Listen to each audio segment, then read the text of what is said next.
Where the World Plays. DP World ILT20 is back with Season 4. Get ready for Season 4 of the DP World International League T20, the UAE's premier cricket and entertainment experience, live from December 2nd to January 4th across Dubai, Abu Dhabi and Sharjah cricket stadiums. Featuring 6 powerhouse franchise teams, including the Abu Dhabi Knight Riders, the Desert Vipers, the Dubai Capitals, the Gulf Giants, the MI Emirates and the Sharjah Warriors, the tournament promises to showcase the world's top T20 stars. Fans can enjoy enhanced matchday experiences at Dubai International Stadium, including the Sixes Lounge for premium hospitality and the Sixes Family Lounge with Santa's Grotto and festive activities. The all-new Christmas Wonderland will transform match days into holiday-themed festivals with live entertainment, food stalls, games, giveaways and attractions, while families in Abu Dhabi and Sharjah can visit Santa's Grotto for gifts and photos. The excitement builds further with daily raffle draws offering shopping vouchers and luxury staycations, plus a mega prize of 4 gold coins and a brand new Audi A3. Combining world-class cricket, family fun and festive celebration, DP World ILT20 Season 4 is the UAE's biggest winter celebration of sport and community. For tickets, use the link in the description and go to Virgin Megastore Tickets now.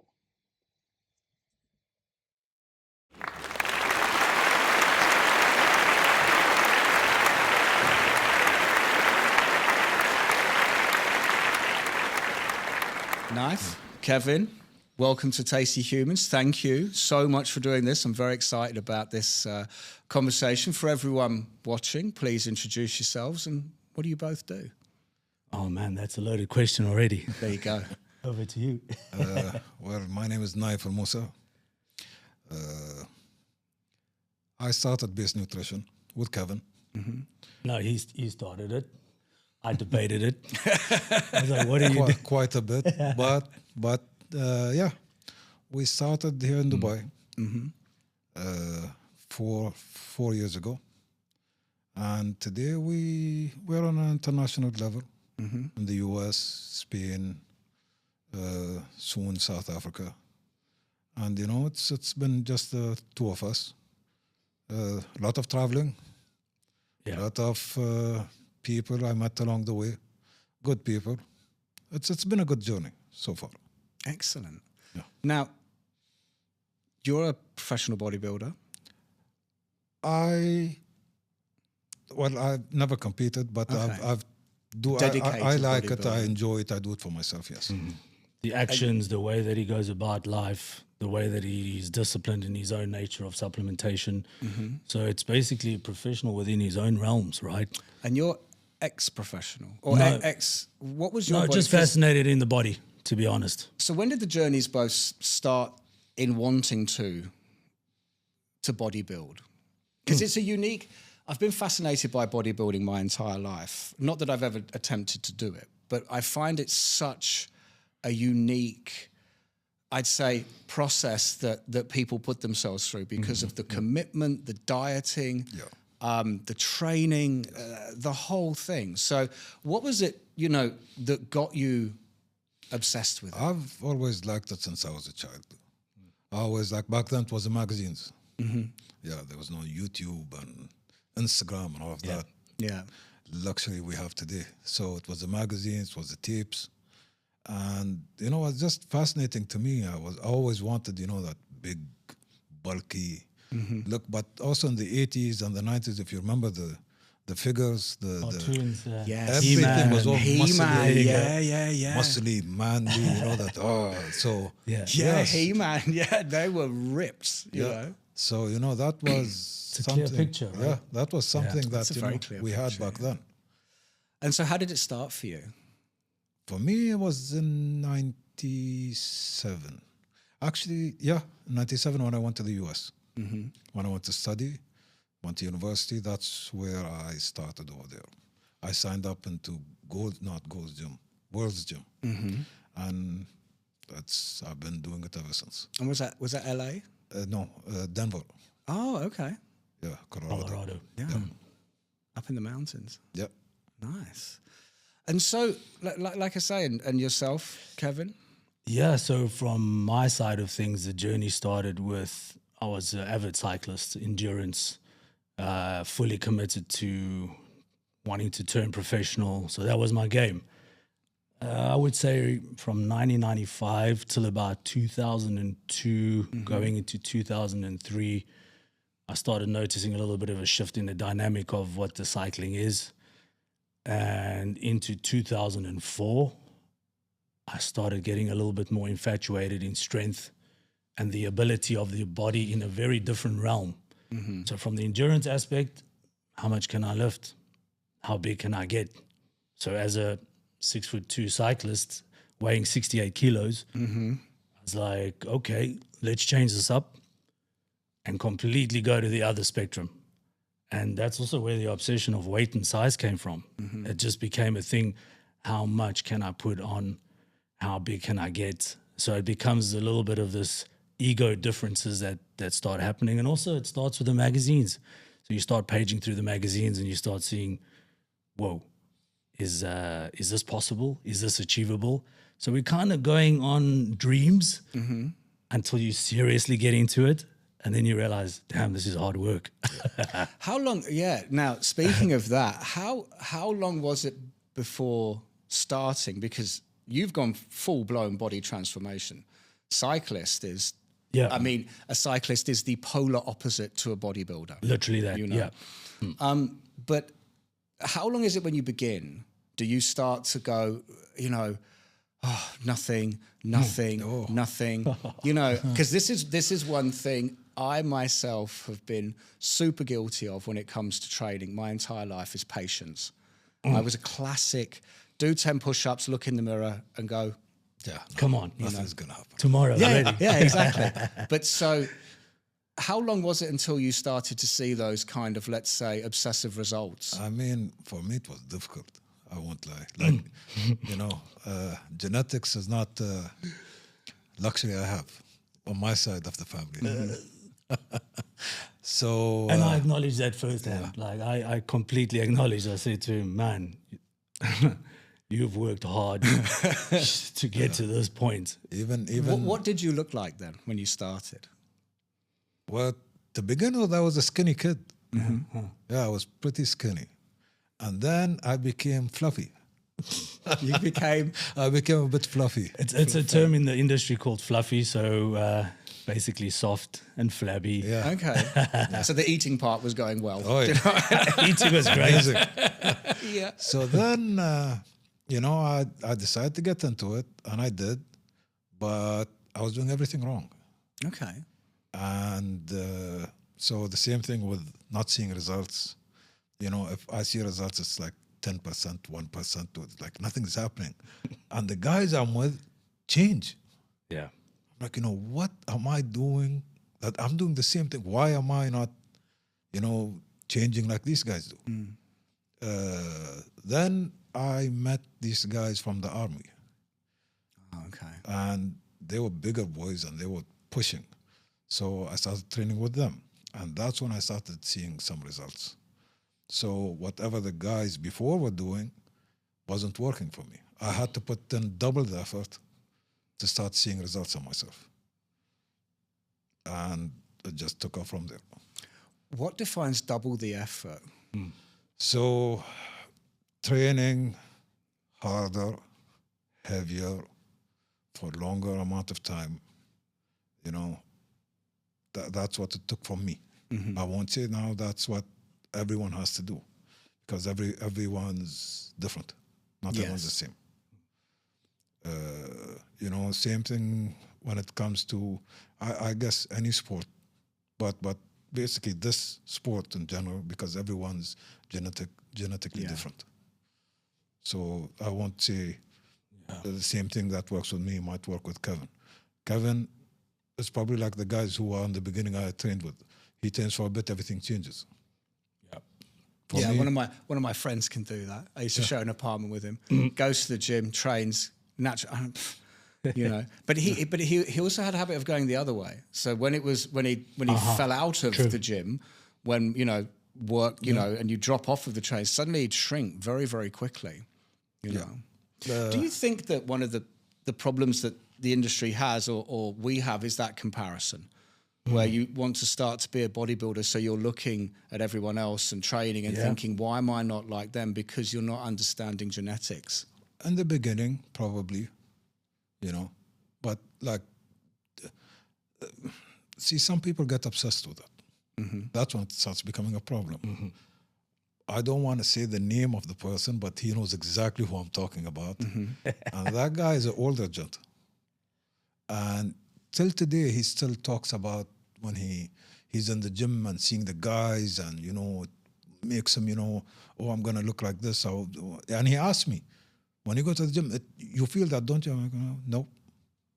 I'm over that stage. You know, I know what I can do with my body. I can change quick. I can, you know, now, since I've been doing it for so long, I don't know how it happened, but I have the ability of changing real fast, getting big or leaning down or doing whatever I want to do with myself. But I think it's that information over the years, though, right? So probably. it's that application. And we're in such a realm at the moment where there's so much information out there, and there's science-based training, and there's a comparison to 80s and 90s bodybuilding versus current bodybuilding. They're comparing structures that are different. So there's all this methodology behind it to say, all right, what is the real comparison when it comes to this world? Is it an obsession? Is it understanding your own body? Do we look around to see who's in best shape and we choose them as a mentor? Because this is what tends to happen. We discussed, you look at pictures. Are the pictures even real now? You know, now that's the next debate, right? So we're in this whole entire world where, unfortunately, people are consuming these visuals. Yes. And it's a direct comparison. And as you said, why am I not looking like that? Is there too much information? Way too much. Yep. Because I again, see, I come from the side where I've probably done like everything wrong, you know, where I haven't even got, I've gone to, I'm happy to admit this, I've gone to the gym, believe it or not. I've gone to the gym, I can't believe I'm actually going to say it. I've gone to the gym, I'd say on average 3 times a week, every week since 2007, and this is what I look like.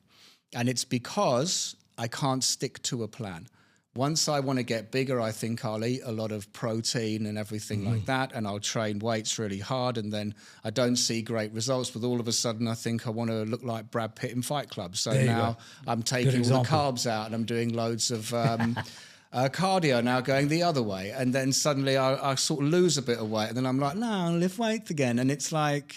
You don't stick to one thing. I don't stick to one thing. And then also what I fell into the trap of was watching almost every single YouTube video of... Consumption, right? Yeah. Yeah, and you actually think you're in the gym when you're watching somebody else in the gym. You think, I'm doing something now. And then I realized, I'm really confessing everything now, right? But then I realized that, and I actually tested this, where you can go and look at a video where one of these whoever's on YouTube is saying 5 best exercises for your biceps. Classic. Then what you'll see is a video where it says 5 worst exercises for your biceps from a different person, and 2 of the exercises that are bad were on this one's good list. And that's the moment that I went, stop looking. Yeah. You know? And so I say, now that you guys are a part of this industry, how do you view that side of this? The overdosing on information. Trust me, you don't want to ask us that question. I just did. Oh yeah, I mean, he's the opinionated one. Yeah, go for it. I just don't care. All right, Kevin, this is yours then. No, there's realities that get put into perspective. You said you were training 3 times a week for X amount of time. And there's a result right there. So who says the result needs to be physical, actually looking a certain way? So there's a direct representation of a jarred reality of you have to look a certain way when you do a certain something. But who knows, maybe you're just arriving at the gym just for a little bit of mental peace, a little bit of a space where you can just think differently and just get on with it. But now the influx of social media, the influx of influencers, we're in a situation where there's just so much to be consumed that when he asked me, what do you think about it? Very direct to say, no, yes, I don't think so, that is absolutely atrocious. Let's move on. And then he just says to me sometimes, just a little bit of positivity, man. So I come across. Well, I do that on purpose to get his reaction. He does. When I say, Because he knows it triggers me. Look at this, look at this. Look at this. Just to get his reaction. When he'd show me something, he knows what I'd say. I'd look at it and be like, rubbish. Literally, or pointless. Yeah. Because there's a difference between professional people who you'd listen to.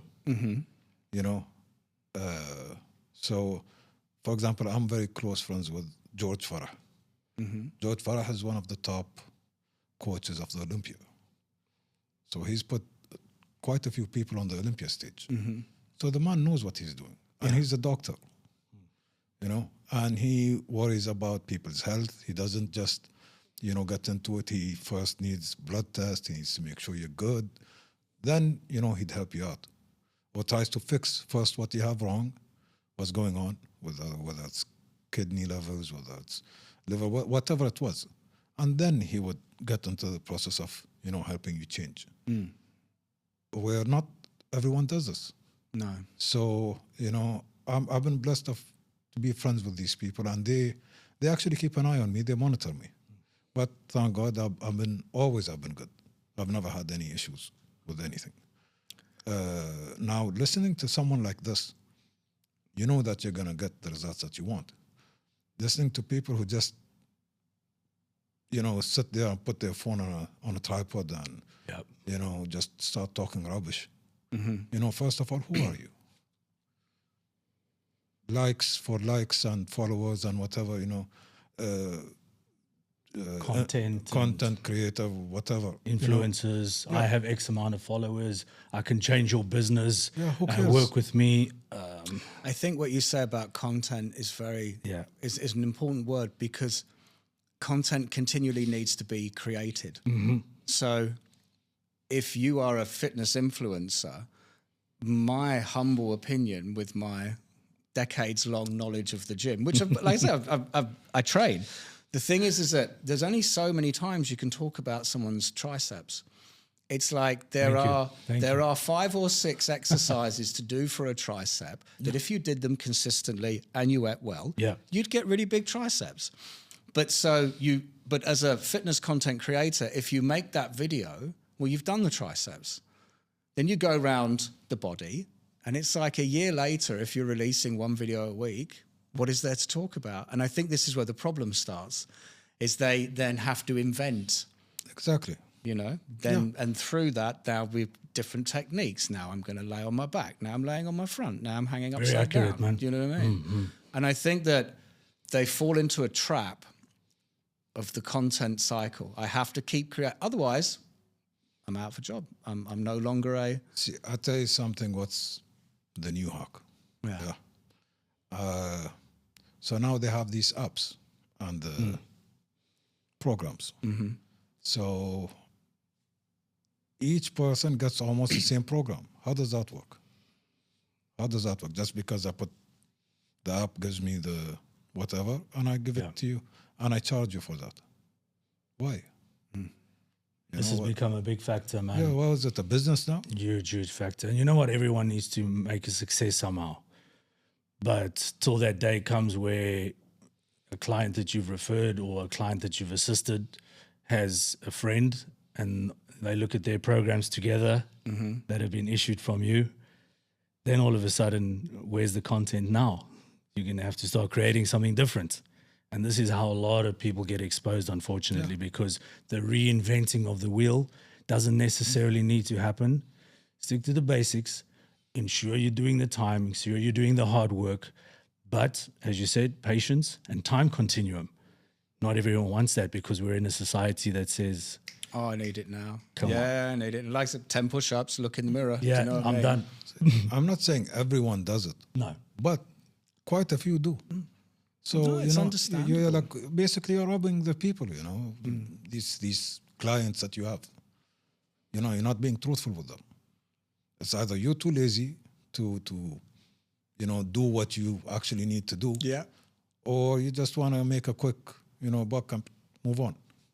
Now, I wanted to, because you were talking about basics, I wanted to talk to you very quickly about the diet side of things, which is when you began bodybuilding, did you, I see a smile there, did you think at the beginning, I can eat what I want, I need to put on weight, so if I go and I train hardcore, you know, and then I think they call it a dirty bulk, isn't it? Dirty bulk. Straight so up. it's like, right, I I'll haven't have had that one. I think there's been some very famous actors that have done it. I think the Lee one Priest, he's the king of dirty bulk. Who? Lee Priest. Okay. He's Australian bodybuilder. One of the Australian pros. That guy would put like a bucket of KFC, and he'd become like a big, huge, round, cheeks, everything just huge. Literally a balloon. Yeah, and then he'd lean up and be like, how? That's not possible. Yeah. But he looked fantastic. Did you go down an early dirty bulk Absolutely. route? Of course. Disgustingly. How I want to ask in a kind of sort of funny way, but like, how nice was that to go, right, I can eat whatever I want. I am actually, this is part of the process. So I'm going to train, and then I'm like pizza and ice cream and, you know. I remember we used to train and back in Denver and leave the gym, go to Village Inn. So Village Inn is something like IHOP. Yeah. Something like a diner thing. And have burgers and have just nonsense junk food, and be proud of ourselves. There you go. No, exactly what he said. And you it's a process, it's part of the game. Yeah. You got to get the calories in. I mean, I remember like early supplementation days, the place used to sell 10-kilogram tubs in what looked like a plastic bucket. But hey, look, let's go. The calories are there. How many calories were you consuming a day? Oh, but this is where it got tricky because there was no measurable. Yeah. There was just consumption. As much as possible. As much as your jaw can chew, eat. Literally that. Just eat. No, because I love eating. I actually think the reason why I never got any bigger or smaller was as an F&B guy, I was coming out the gym and thinking I'd earned the right to have a great big burger. So all my training ever did was keep me looking like this. If I didn't train, I'd probably be obese given what I've actually eaten over the years. Since we're talking about the food you go. and stuff, I'm going to say a story. I don't think I should say, but I'm just going to say it. Since we're doing everything just out in the open. Oh, here we go. I told you, careful, man. I can't edit it out. Don't edit anything out. So you can't regret this moment. No, I'm not going to regret this moment. I feel sorry for whoever's going to hear this. But anyways, when I started, so I went and I was asking them, what is protein? Yeah. So they told me, chicken, eggs, stuff, meat. Okay. So, then you have that. Calculation. And the lights are saying, ping, ping. Okay, I go to the supermarket and, I buy chicken, meat, everything. And in the States, everything comes, in a family pack. So, 5, 6, 7 steaks, 5, 6, 7.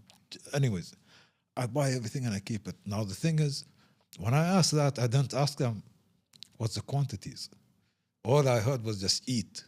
Okay. So I sit and have like eggs and steak, and I just shove it down. I remember I pushed it down with my thumb in my mouth to eat and drink water just to push it down. 3 days, I didn't go to the toilet.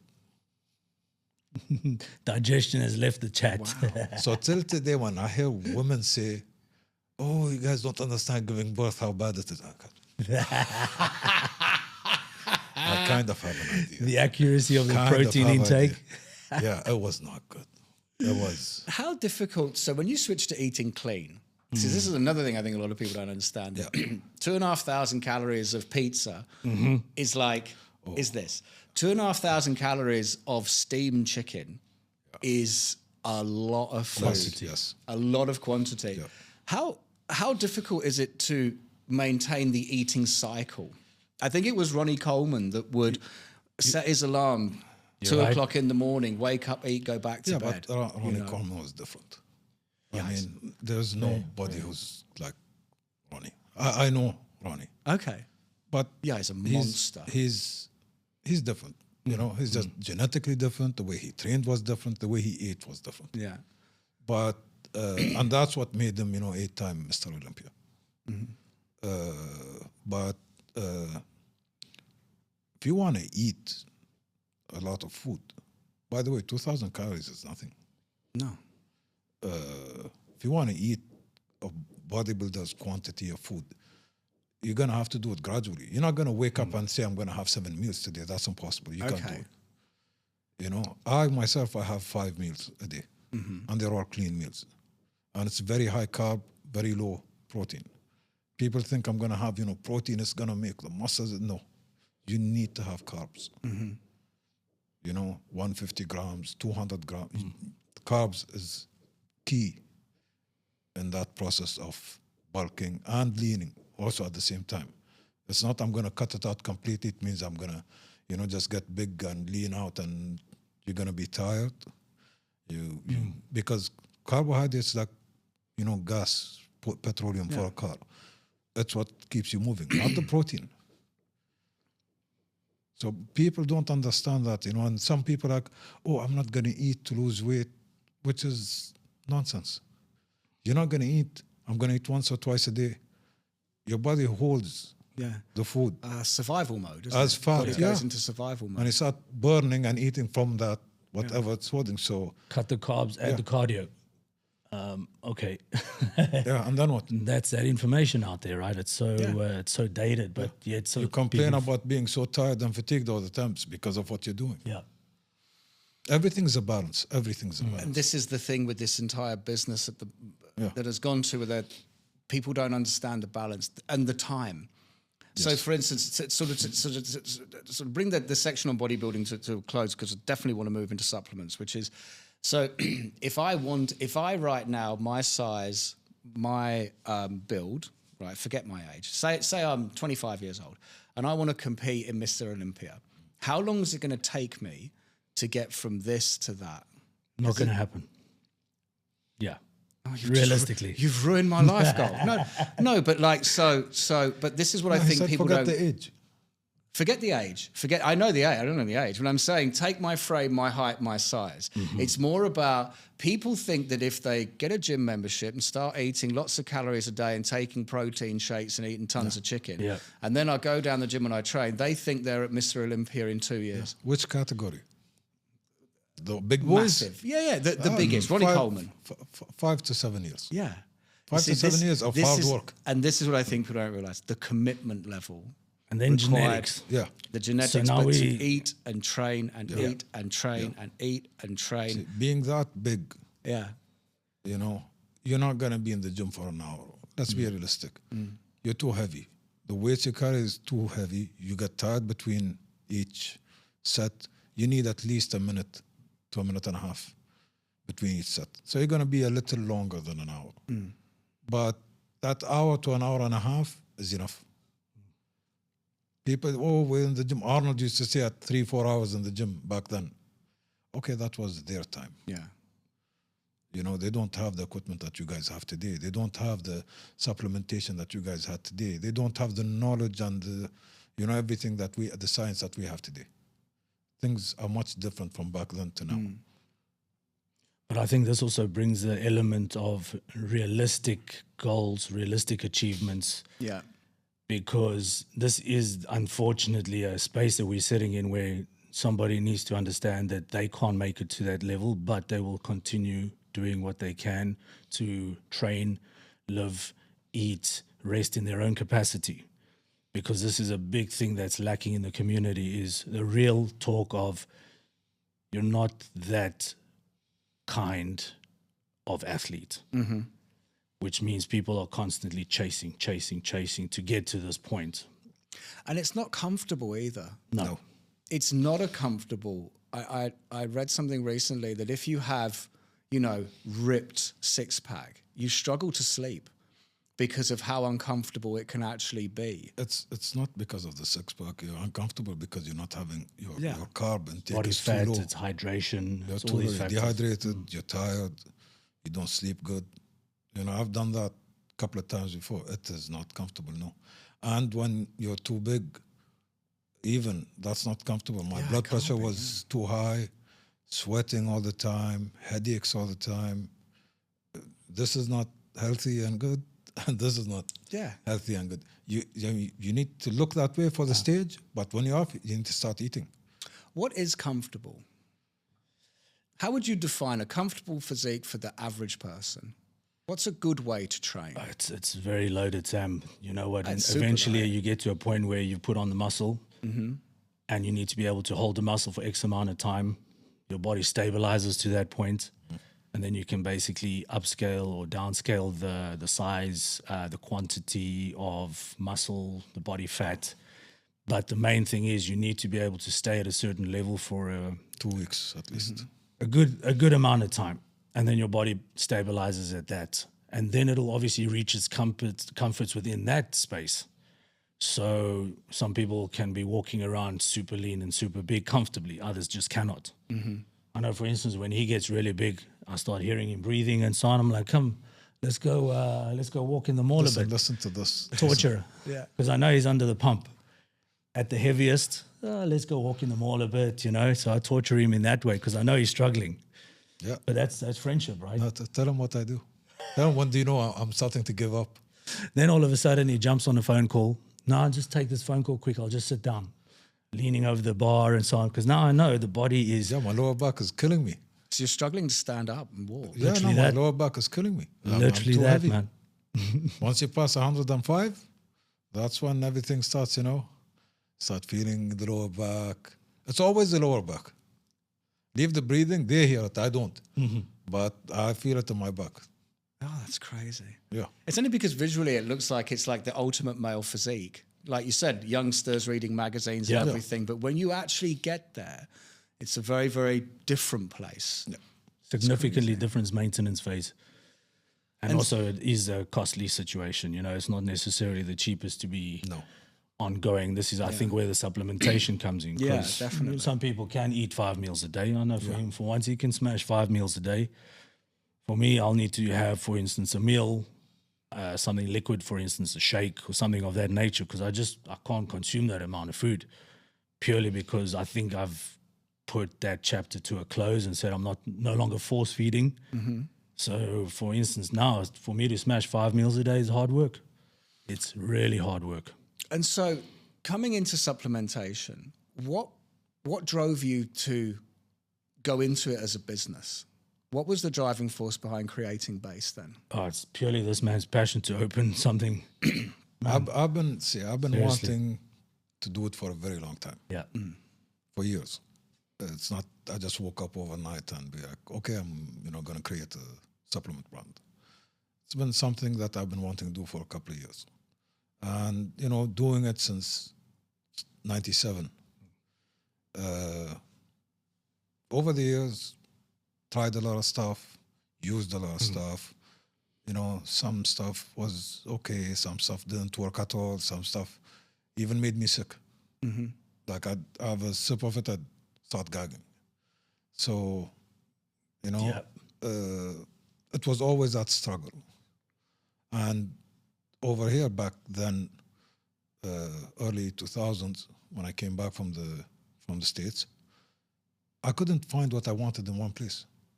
So this shop would carry, this brand. So I wanted this brand, something from this brand, something else from that brand. So I had to go like all over the place to get stuff. And most of the time it wasn't there. Sometimes they'd run out. It took a couple of months. So it was just always a headache trying to find the right stuff. Then, I just sat down with him and told him, I'm going to do it. And I did. Before even doing anything, before even getting the company's name, anything. No, actually, I got the name, Bace Nutrition. That took me 5 years. It started out as forged bodies. Forged bodies. Yeah. Putting that all into play, 4 or into 5 perspective. years. Then I came out with Bace Nutrition finally. And I paid for a plot at the Dubai Muscle Show. And I came to him. I'm like, How did you two meet? This is dangerous. I love asking people how they met and one of them laughs. This is You know what I mean? dangerous. This is dangerous. I was actually training a client in this vicinity. It was the TCOM facility, and the gym was called Target at the time. Yes. And Sam, no word of a lie, I walked in there, And I thought, ooh, it was it was heavily local Arab gents. And this is how it should be, because this is where we're at. But the diversification was little to none. And there's me walk in, all right. I thought, wow, I have to find a place here, because this is where I'm going to see a client of mine. I don't want to look out of place. So I saw him, and I saw 3 other gentlemen always kind of training together. Gorillas, monsters, always training, pushing. I thought, so that has to be the group. So slowly but surely I started identifying, all right, these guys are all together, so I see they seem to be the main entity. And one day I opened my mouth and I said, he was wearing an American football jersey. And at that stage of the game, I liked the look, I liked the fit. I used to buy them for myself. You know, you like the oversized clothing and so on. So I commented about the game that particular team had on the weekend, and I think they'd won. I think it was the Jets. I think they used to wear the Jets jersey. And man, the look I got from this man. Because he was talking too quick and he was leaving. Yeah. And I had no idea what he was saying. Oh. With his, I mean, the accent is a bit okay now. Back then, It's he improved. had a proper South African accent. I used to live there. I know what you're talking about. You have an understanding. It's very abrupt. It's a very abrupt. I mean, it was almost Afrikaans, almost. Yeah. There we go. And he gave me a look, and I thought, all right, I guess that didn't work. Before I knew it, they had to shift the facility. The gym had to move to where I see my other clients in Al Quoz. Who pops up? The man with a bombastic side eye. I was like, but in all fairness, that's what turned out better. He's like, hey, man, how are you? I said, oh, wow. He speaks. He speaks. He speaks. Yeah, and we've been friends ever since. It's been what, almost Going on 8 years now. Going on 8 years. And this is where the whole friendship really started developing, because, you know, then he moved sort of gyms at that time, transitioning to other facilities while it was being built. And we just slowly but surely got to know each other a little bit better. And then he's like, come over to the house, make some food. That was my mistake. Yeah, biggest mistake of his life. Like, oh my goodness. Now it's like, can't get rid of him. No, I can't get rid of him. I'm stuck with the South African forever.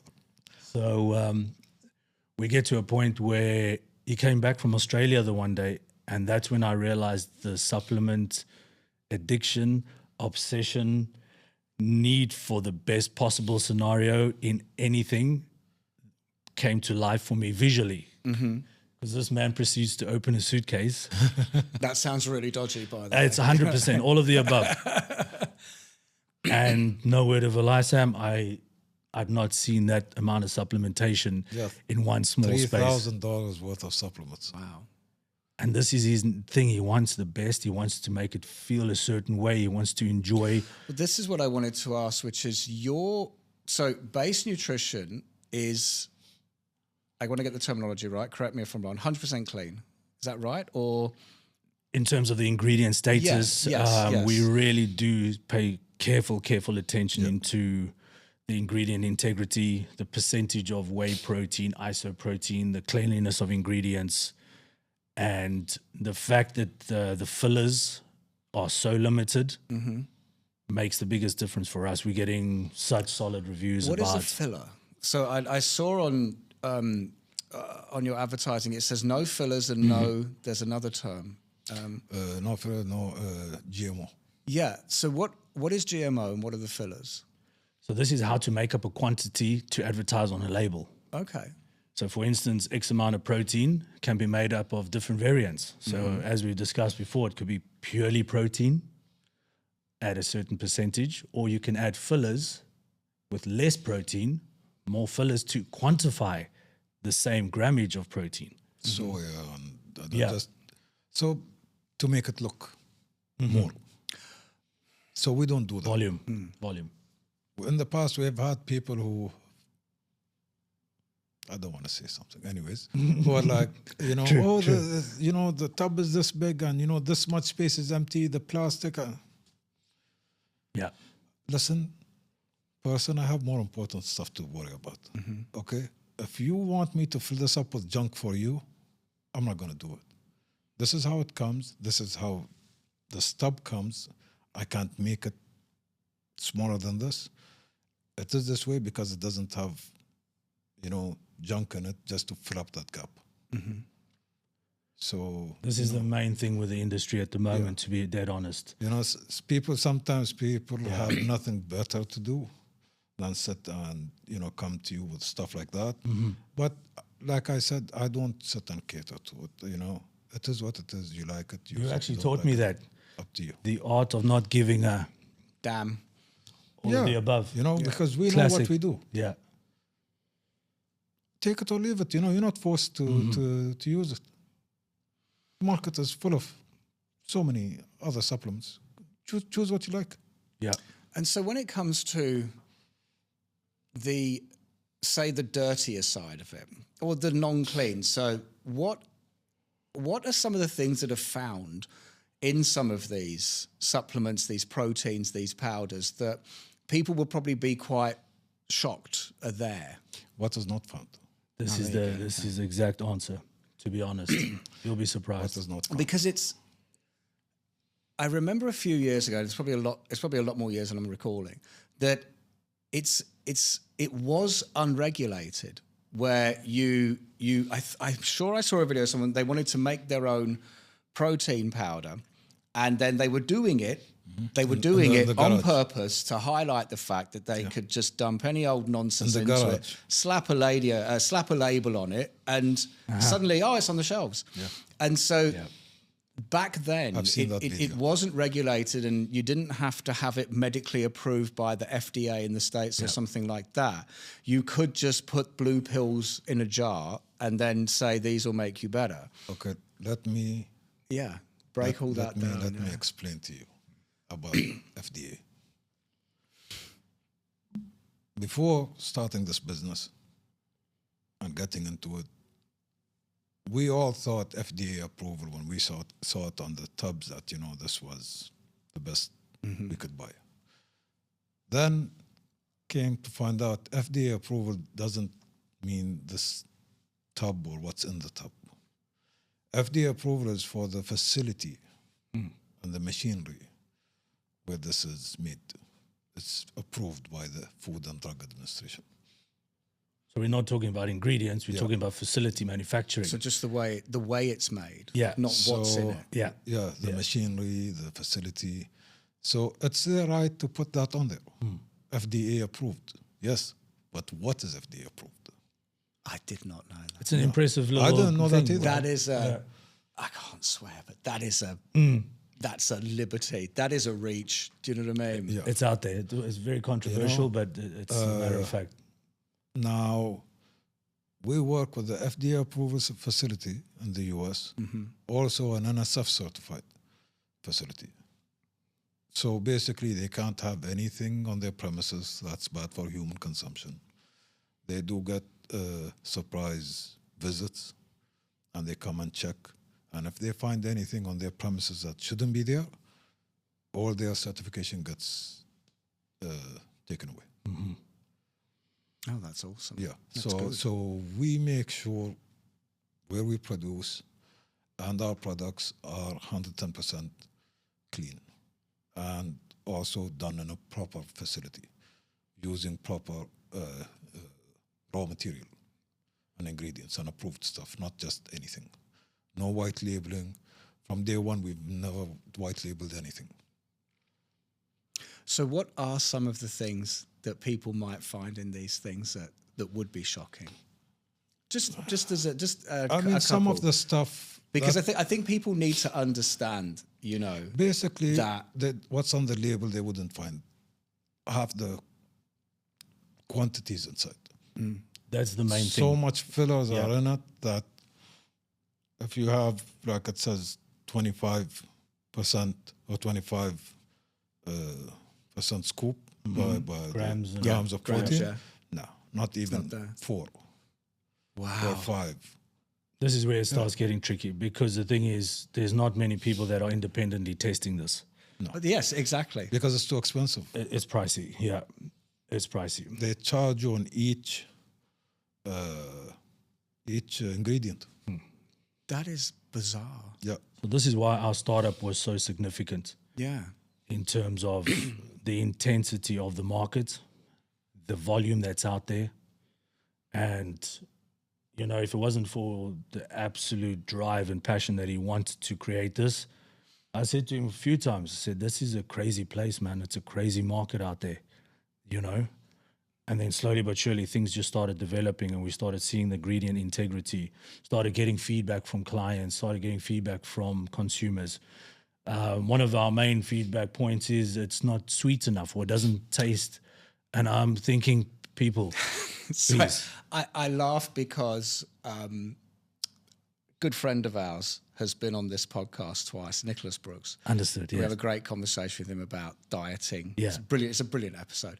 And we talk about that one point. We talk about the fact that protein bars are glorified chocolate bars that were invented once the fitness industry kicked off in the mid, 2015, where everyone flew into the gym and then gyms popped up everywhere, lifestyle, everything, but it actually damaged the confectionery business. So everyone stopped buying Mars and Snickers and everything.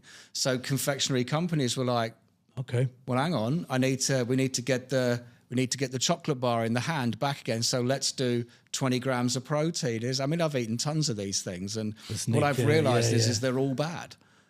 Protein bars are a glorified chocolate bar. Too good.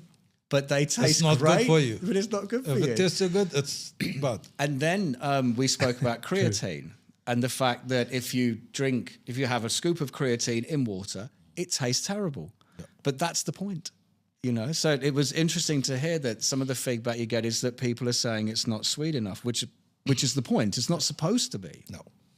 And I think this is just a reference to the company and to ensure that there's a certain dynamic that we got to consistently advertise of, yes, this is just protein powder. However, it's cleaner. The ingredient integrity is in place, all of the above. And this has been a little bit of a tough selling point for us as well, because unfortunately people look at our 908 grams of protein powder at 30 servings, X amount in AED. Why wouldn't they buy 2 and get 1 free? Yeah. This is the unfortunate nature of the beast. And we see it so many times. You walk into the pharmacy, there's just an array of supplementation everywhere. Where do you start? Well, this is the thing, and we have come to the end. It's been a fascinating conversation. I really want to get you back, because I almost feel like we just started. You know what I mean? It's turning up, right? But I definitely want to get you back, on possibly a reoccurring basis, because I think it's a topic that people really need to hear over time. Yeah. But I ask everybody that comes on Tasty Humans, if they could only say one thing, what would it be? I want to refine that a little bit for you guys, which is, if you could only say one thing about supplementation, what is the one singular piece of advice that we all need to hear about supplementation? Just from my aspect, remember, supplement is supplementing food. So food nutrition first, supplementation after, hence supplement. But unfortunately in our world, supplements first, food second, comfortably. Not everyone, but yeah. Yeah, I agree with Kevin.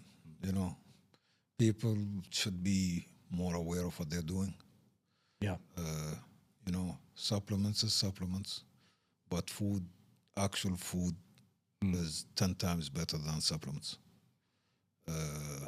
Always be healthy, be aware of what you're taking. Listen to your body. Always listen to your body. Nayef, Kevin, thank you so much. Thank you for having us. Brilliant. I've really, really enjoyed it. I wish you all the best, but I will definitely be seeing you again. Thank you, sir. Thank you. Thank you. Done. Done? All right, let's grab a quick picture, because she needs to...